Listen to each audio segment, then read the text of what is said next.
আসসালামু আলাইকুম। আমি মোহাম্মদ আমিনুল ইসলাম। এখন আপনাদের সাথে ভিডিওতে যে বিষয় নিয়ে আলোচনা করব সে বিষয়টি হলো কৃষকের ছাগল পালন নাকি খামারে ছাগল পালন। আধুনিক ছাগল পালনের বড় একটি পার্থক্য নিয়েই এই ভিডিওতে আলোচনা করা হবে। আমার এই ভিডিওটি যদি আপনাদের একটু ভালো লেগে থাকে তাহলে প্লিজ লাইক, শেয়ার, কমেন্ট এবং সাবস্ক্রাইব করবেন।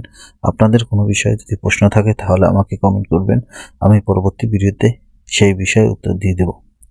আমরা সাধারণত যে কৃষক ছাগল পালে সেটা হলো ছাগলকে মাঠে চড়ায় এবং বা দড়ি দিয়ে মাঠে বেঁধে রাখে এবং বিভিন্ন স্থানে ঘাস খাওয়ায়।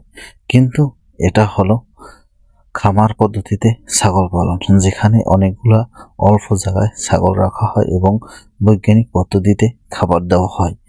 যে পদ্ধতিতে দেখেন ছাগল সবসময় উঁচু জায়গায় খেতে পছন্দ করে, তাই ছাগল উঁচু জায়গায় রেখে ডাইনিং টেবিলের মতন করে ঘাস দেওয়া হয়েছে, এই ঘাসগুলো খেতে আসে।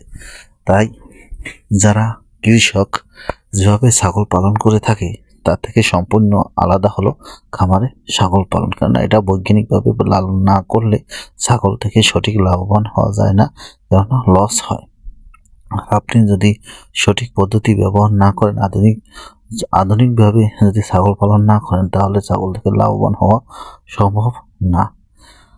আধুনিকভাবে ছাগল পালন করতে হলে ছাগলের মেঝে থেকে প্রায় 3 ফুট উপরে থেকে 4 ফুট উপরে মাচা করতে হবে এবং এই মাচার উপরে ছাগল পালন করতে হবে। তা না হলে ভাইরাসে আক্রমণ করতে পারে, কেননা আমরা সাধারণত জেনে থাকি ভাইরাস সাধারণত 3 ফুটের মধ্যেই কার্যকারিতা বেশি থাকে। আর আপনার খামারের উচ্চতা যদি 4 ফুট বা 5 ফুট হয়ে থাকে তাহলে 3 ফুটের উপরে আর ভাইরাস আক্রমণ করতে পারবে না।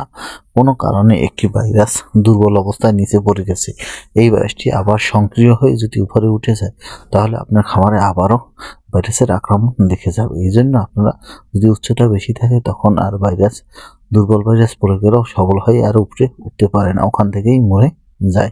তার জন্য আপনারা মনে রাখতে হবে সবসময় 4 থেকে 5 ফুট উচ্চতা দেবেন এবং মনে রাখতে হবে ছাগল কখনোই মাথা নিচু করে খাবার খেতে চায় না। ডাইনিং টেবিলের মতন একটু উঁচাই দিলে খাওয়ানোর অপচয় খুব কম হয় এবং খাবার বেশি খায়।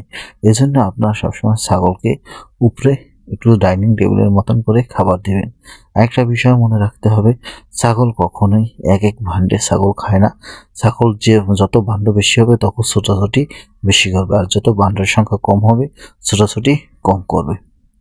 এবং ছাগলকে নান্দার খাদ্য খাওয়াতে হবে বা নান্দার খাদ্যের সাথে পানি দিতে হবে, এতে ছাগলের স্বাস্থ্য ভালো থাকে এবং ছাগলের গায়ে থেকে দুর্গন্ধ খুব কম আসে এবং ছাগল প্রতিনিয়ত গোসল করাতে হবে।